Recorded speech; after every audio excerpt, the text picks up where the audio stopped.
Allahümme salli ala Muhammeden ve ali Muhammed. Bismillahirrahmanirrahim. Elhamdülillah Rabbil alemin. Ve salatu ve selamu ala Resulillahil emin. Muhammed sallallahu aleyhi ve alihi ve sellem. Ve ala ali beytihi tayyibin tahirin el ma'asumin aleyhimussalam. Ve la'natu daim ala a'daihim ecmain minel an ila qiyavmi yevmiddin. Artıq Ramazan ayının 25-ci günündəyik. Hər günün özünə məxsus duaları var və biz bu duaların bir çoxunun izahı haqqında danışmışıq və duaların bəzilərində duanın özü haqqında da söhbət eləmişik. Dua ümumiyyətlə İslam mədəniyyətidir, dua müraciət mədəniyyətidir, dua danışıq mədəniyyətidir. Çünki insan Allaha dua edərkən Allahla həmsöhbət olur, Allaha müraciət edir, Allaha münacət edir. Allah Quran-ı Kərimdə buyurur ki, ən gözəl adlar Allaha məxsusdur. Bəs Allahı o adlarla çağırın, Allaha o adlarla dua edin. İnsan Allaha dua edərkən çalışır gözəl şəkildə, ən gözəl sözlərlə, ən gözəl şəkildə Allaha müraciət eləsin, Allahdan öz istəyini, öz hacətini istəsin. Ən gözəl şəkildə Allaha dua edir. Ona görə dua insana danışıq mədəniyyətini öyrədir. Dua insana qarşı tərəfə müraciət mədəniyyətini öyrədir. Dua həm də bir zikirdir. Yəni Allahı xatırlamaqdır, Allahı yada salmaq. Quran-ı Kərimin Rəd surəsinin 28-ci ayəsində Allah zikr haqqında buyurur: "Əllezîne âmenû və tetma'innu qulûbuhum bizikrillah." O şəxslər ki, iman gətirib, onların qəlbləri Allahı zikr etməklə aramlıq tapar. Əla bi zikrillahi tətməinnul qulub. Bilin, yalnız və yalnız qəlblər Allahı zikr etməklə aramlıq tapar. Həqiqətən də duanın özü bir zikirdir, duanın özü bir Allaha münacatdır, müraciətdir. İnsan dua edərkən qəlbi rahatlayır, qəlbi aramlıq tapır. Ramazan ayının 25-ci günün duasında belə oxuyuruq: Allahümme ec'alni fihi muhibben li avliyaika və muadiyan li a'daika. İlahi, bu gün məni sənin vəlilərinə məhəbbət bəsləyən, sənin vəlilərini sevənlərdən qərar ver və sənin düşmənlərinə düşmən olanlardan qərar ver. Mustənnən bi sünnəti xatəmi ənbiyaik ya asimə qulubin nəbiyyin. Ey peyğəmbərlərin qəlblərini qoruyan Allah, məni sonuncu peyğəmbərin sünnəsinə əməl edənlərdən qərar ver. Ki, bugünün duasında da biz Allahdan məhəbbət istəyirik, Allahdan sevgi istəyirik, Allahdan peyğəmbərin yolunu getməkliyi istəyirik. Çünki Allah Quran-ı Kərimdə peyğəmbərə itaət haqqında çoxlu ayələr var ki, ətiullah və ətiur rasul. Allaha itaət edin, peyğəmbərə itaət edin. Hər kim peyğəmbərə itaət etsə, Allaha itaət etmişdir. Və eyni zamanda Həşr surəsinin 8-ci ayəsində də Allah təbarək və təala buyurur ki: "Və mə ətəkumur rasul fəxuzuhu və mə nəhəkum anhu fəntəhu." Peyğəmbər sizə nəyi əta edirsə, yəni sizə nəyi göstərirsə, nəyi buyurursa, ona əməl edin, onu götürün və sizi nədən çəkindirirsə, siz də ondan çəkinin. Bu ayədə və digər ayələr də bizə onu göstərir ki, peyğəmbərə itaət etmək, peyğəmbərin yolunu getmək, peyğəmbərin sünnəsinə tabe olmaq İslam dinində buyurulan, tapşırılan və ən üstün, ən dəyərli əməllərdən biridir.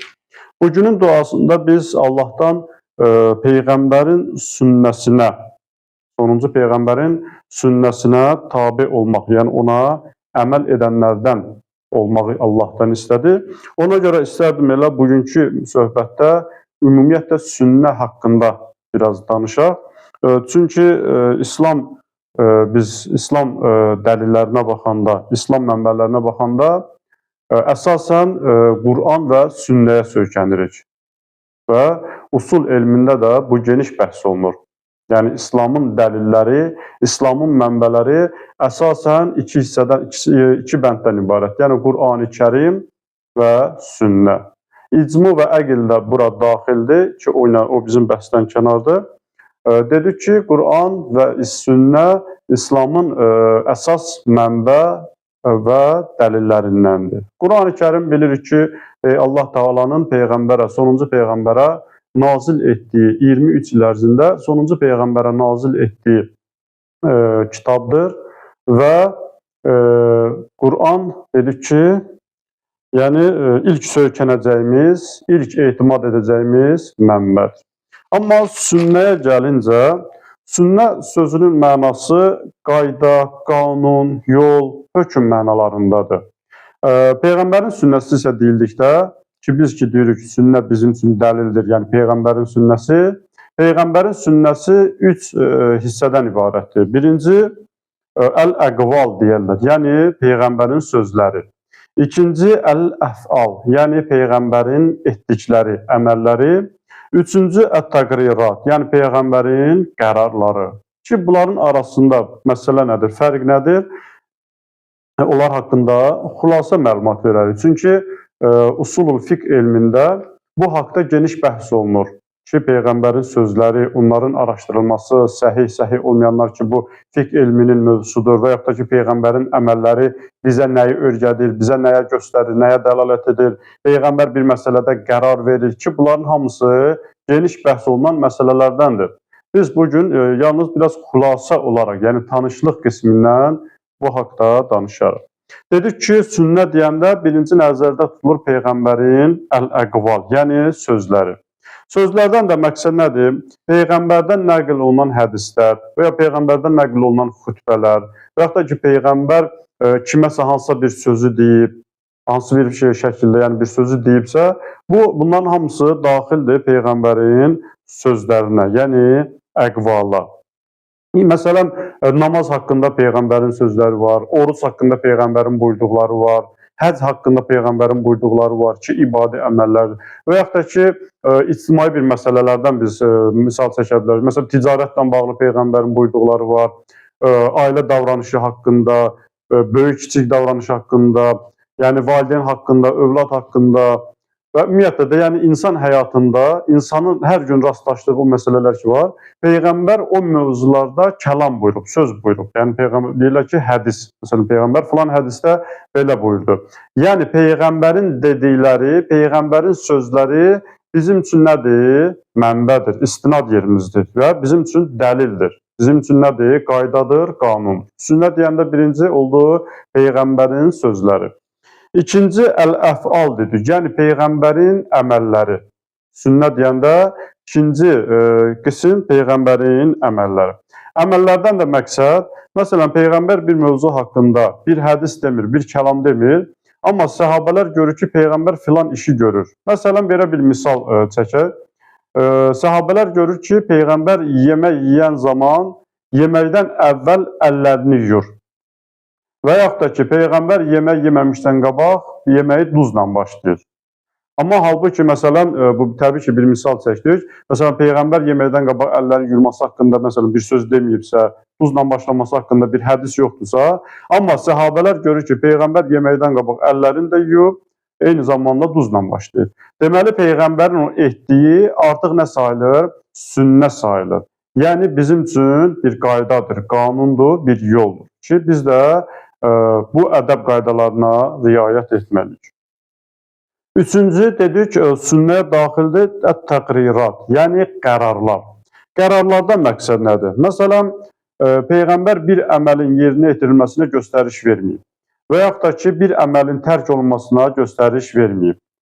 Səhabələr bir əməl ediblər, bir iş görüblər, gəliblər onu Peyğəmbərin huzurunda danışırlar. Və yaxud da ki, Peyğəmbər görür ki, səhabələr bir işi görür, hansısa bir əməli yetirirlər. Əgər o əməl İslama müxalif deyilsə, əgər o əməl Qur'ana zidd deyilsə, Peyğəmbər orada yəni ya bəli deyir, yəni ona bir qərar verir.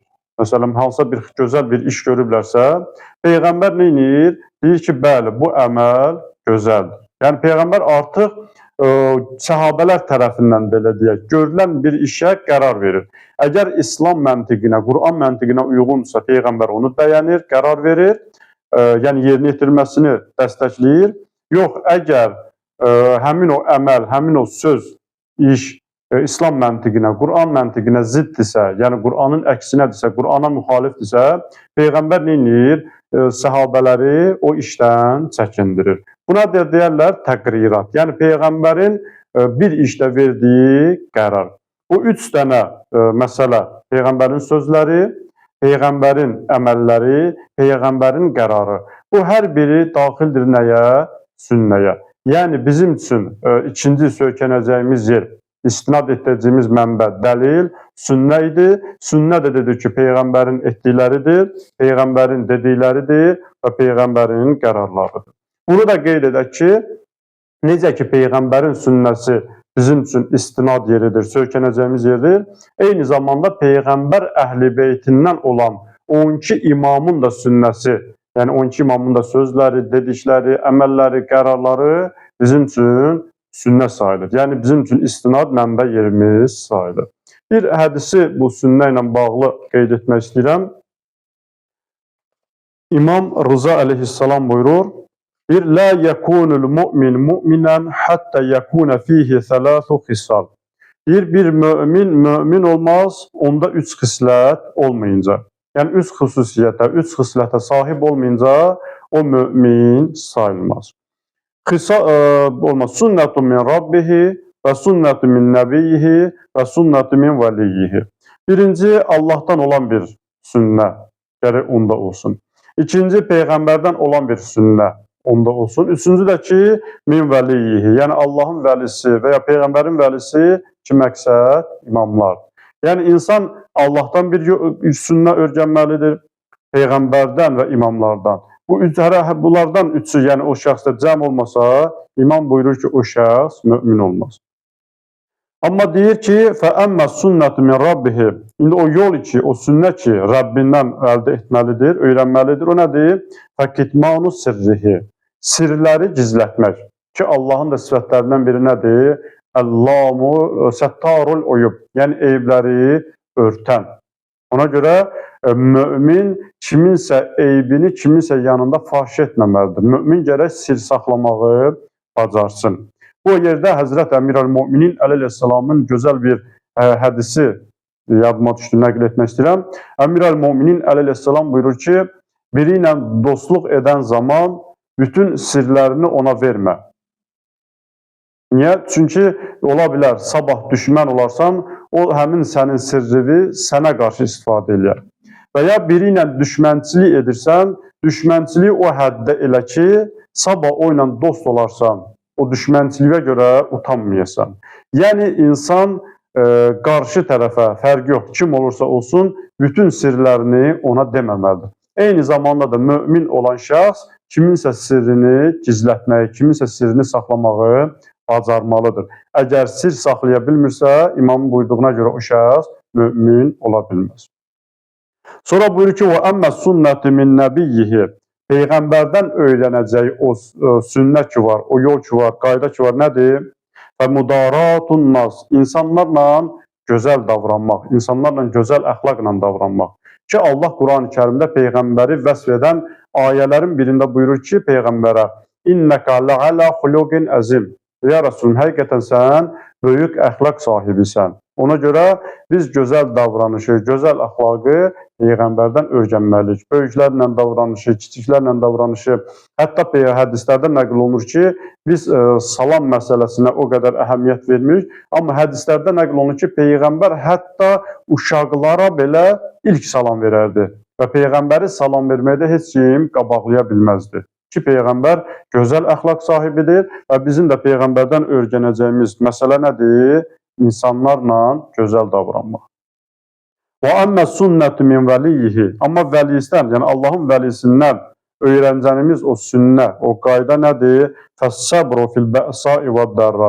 Yəni çətinlikdə də, məşəqqətdə də səbirli olmaq. Allah Quran-ı Kərimdə buyurur: وَبَشِّرِ الصَّابِرِينَ الَّذِينَ إِذَا أَصَابَتْهُمْ مُصِيبَةٌ قَالُوا إِنَّا لِلَّهِ وَإِنَّا إِلَيْهِ رَاجِعُونَ. Səbir haqqında bu ayə bizə kifayət eləyər ki, insan hər bir halda ilk deyəcəyi söz ağlına gələ bu gəlsin. Peyğəmbərə buyur ki, ya Muhammed sallallahu aleyhi və səlləm, müjdə ver o səbir edənlərə ki, o səbir edənlər bir çətinliklə, bir müsibətlə üzləşdikdə nə deyərlər? Deyərlər ki, innə lillahi və innə ileyhi raciun. Yəni hər bir halda, çətinlikdə də, asanlıqda da, məşəqqətdə də insan səbr etməlidir və bir müsibətlə üzləşdikdə deyəcək ilk söz İnnə lillah və innə ileyhi raciun. İmam Əleyhisselam buyurur ki, bir mömin, imanı kamil olan mömin gərək bu üç xüsusiyyətə sahib olsun. Allah tutduğumuz orucları qəbul eləsin, Allah etdiyimiz duaları qəbul eləsin, Allah bizi həqiqi möminlərdən qərar versin, Peyğəmbər və onun əhl-i beytinin sünnəsinə tabi olanlardan qərar versin. Esselamu aleykum və rəhmətullahi və bərəkatuh.